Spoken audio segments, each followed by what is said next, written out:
সুজির হালুয়া, বুটের ডালের হালুয়া, গাজরের হালুয়া তো অনেকেই খেয়েছে, কিন্তু আজকের এই হালুয়াটা কিন্তু বর্তমানে নাম্বার 1-এ ট্রেন্ডিং চলছে। সবার পছন্দের তালিকায় শীর্ষে রয়েছে এই হালুয়াটা। আর হবেই বা না কেন, দেখতে যেমন সুন্দর, খেতে অনেক বেশি সুস্বাদু। এই হালুয়াটা বানানোও কিন্তু খুবই সহজ। আর হালুয়া বানানোর জন্য প্রথমেই আমি 1 কাপ সুজি নিয়েছি, সাথে দিয়েছি 2 কাপ লিকুইড দুধ আর অল্প একটু এলাচি পাউডার দিয়ে সুজিটাকে রেস্টে রেখে দেবো প্রায় আধা ঘন্টা থেকে 1 ঘন্টার জন্য। এখানে আমি অল্প একটু ঘি নিয়েছি, প্রায় হাফ টেবিল স্পুনের মতো। ঘির মধ্যে প্রায় 1/4 কাপের মতো মিক্স বাদাম কুচি করে নিয়েছি। বাদামগুলোকে ভেজে উঠিয়ে নিচ্ছি। আপনারা আপনাদের পছন্দ অনুযায়ী বাদাম কিশমিশ ব্যবহার করতে পারেন। বাদামগুলো উঠিয়ে নেওয়া হয়ে গেলে যে কাপ দিয়ে আমি সুজি মেপেছিলাম সেই একই কাপে 1 কাপ দিয়ে দিচ্ছি ঘি।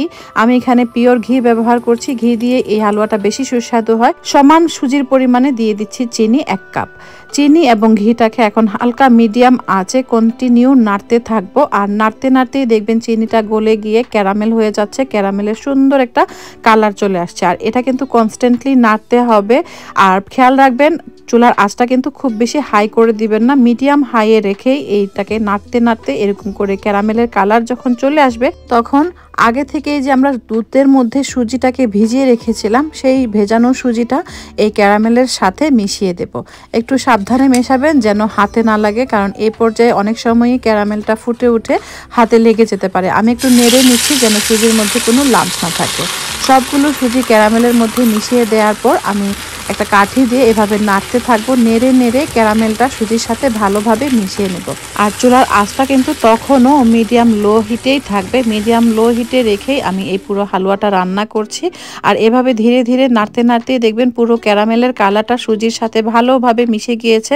আর এতে করে সুজির যে সুন্দর একটা কালার এবং ফ্লেভার আসে তা কিন্তু সত্যি অতুলনীয়। ঘিয়ের মধ্যে ভেজে রাখা বাদামগুলো এই পর্যায়ে আমি সুজির সাথে মিশিয়ে নিচ্ছি। আর মিশানোর পরই দেখবেন সুজিটা যখন এরকম প্যানের একদম গা ছেড়ে ছেড়ে আসছে আর এরকম একটা জমাট বেঁধে যাচ্ছে ডোয়ের মতো, তখনই আমরা এটাকে নামিয়ে একটা বাটিতে নিয়ে নেব।